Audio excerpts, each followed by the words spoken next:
So hey guys welcome to DM IU kingdom. तर आज आपण एक्झाम सिरीज म्हणून एक सिरीज सुरू केली आहे. त्यामध्ये आपण फर्स्ट इयर BMS 2022ची बॅच जी आता जूनमध्ये एंटर करणार आहे एक्झामसाठी, त्यासाठी वेगवेगळे टिप्स अँड ट्रिक्स आणि जे काही इम्पॉर्टन्स असेल ते आपण या चॅनलद्वारे सांगणार आहोत. तर सगळ्यात पहिलं आपलं target UT 2Q24 first BMS 2022साठी. तर युनिव्हर्सिटीची रिव्हीलची डेट आहे आपली ती 22 जून आहे आणि आज तारीख आहे 19 एप्रिल 2024. तर एकंदरीत बघता 2 महिने आपल्याकडे राहिलेले आहे. 2 महिने म्हणजे 60 दिवस.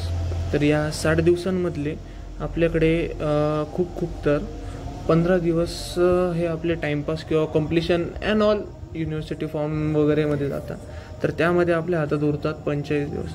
तर त्या 45 दिवसातले एकंदरीतरित्या जर बघितलं आपण तर आपल्याला 15 ते 20 दिवसात आपण आपली फर्स्ट रीडिंग किंवा एक सिलेबस ओव्हरव्ह्यू जो असतो की सिलेबस आपल्या हातात आहे आणि आपण एकदा रीडिंग झालेली आहे, हा पार्ट कंप्लीट करणं गरजेचं आहे. आणि उरलेले 20 ते 25 दिवसात आपल्याला रिव्हिजनचा पार्ट आणि एक्झाम प्रॅक्टिस ही झाली एक जनरल एक आपण म्हणता येईल की सगळ्यांचा हा विचार आहे. हे आम जिंदगी मीन्स नॉर्मल डेमध्ये जर आपण मेंटल जिंदगीचा विचार केला तर सगळ्यात पहिले तुम्हाला बघता येईल की analysis is the only key to pass the question means to pass the exam. Analysis only की.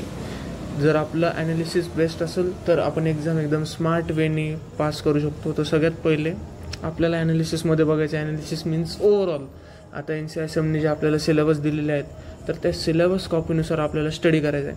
मीन्स NCSM सिलेबस कॉपीलाच आपल्याला कॉपी करायचं आहे.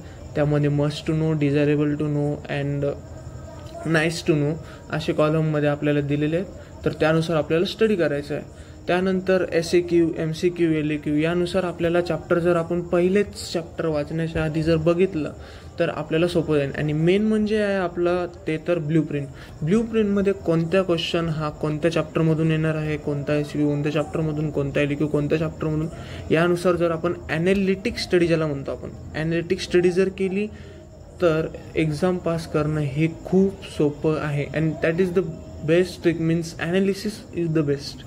ठीक आहे. त्यानंतर आपल्याला मेन पार्ट येतो म्हणजे पास्ट इयर क्वेश्चन पेपर. सगळ्यात पहिले तुम्हाला एकदा होल सिलेबस पूर्ण रीड झाल्यानंतर त्यानंतर प्रॅक्टिस करायची असते ती म्हणजे फक्त आणि फक्त प्रिव्हियस इयर क्वेश्चन. आणि प्रिव्हियस इयर क्वेश्चन पेपर हे आपण आपल्या टेलिग्रामवर टाकलेलं आहे. तसेच मी आता एकंदरीतरित्या यूट्यूबवर आपल्या चॅनलवर प्रत्येक चॅप्टरचे each and every question syllabus कॉपीनुसार प्रिव्हियस इयर क्वेश्चन टाकणार आहे. आणि प्रिव्हियस इयर पेपरमध्ये आपल्याला 2K23चं समर आणि 2K23चं विंटर हे 2 पेपरची प्रॅक्टिस करायची आहे. ते पेपर आपण टेलिग्रामवर टाकलेले आहे. तर ते टेलिग्रामची लिंक मी शेअर करतो आहे माझ्या डिस्क्रिप्शनमध्ये. माझ्या टेलिग्रामचं चॅनलचं नाव आहे DM IU किंगडम.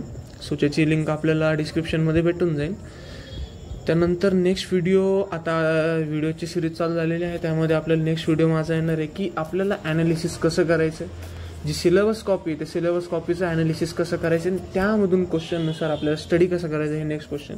आणि सगळ्यात मेन क्वेश्चन म्हणजे संस्कृत एक डर ज्याला आपण म्हणतो की हा खूप हार्ड विषय आहे सर माझे लागलेत. म्हणजे मोस्ट ऑफ द मुलांची रिव्ह्यू भेटतं मला की संस्कृतमध्ये माझं खूप एकदम लो आहे मी संस्कृतमध्ये, तरी सर पासिंगचं कसं काय. तर मी मुलांना तुम्हाला बोललो आहे 100% Sanskrit is an easy subject. Just तुम्हाला ॲनालिसिस करायचं आहे and well known study means आता मी चॅनलवर टाकत राहणार एकानंतर एक कसं स्टडी करायचं आहे आपल्याला.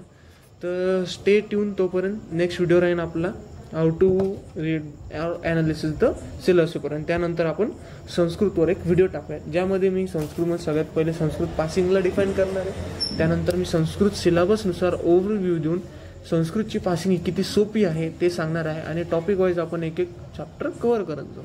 ठीक आहे. आजच्यासाठी एवढंच. भेटूयात नेक्स्ट व्हिडिओमध्ये. थँक्यू.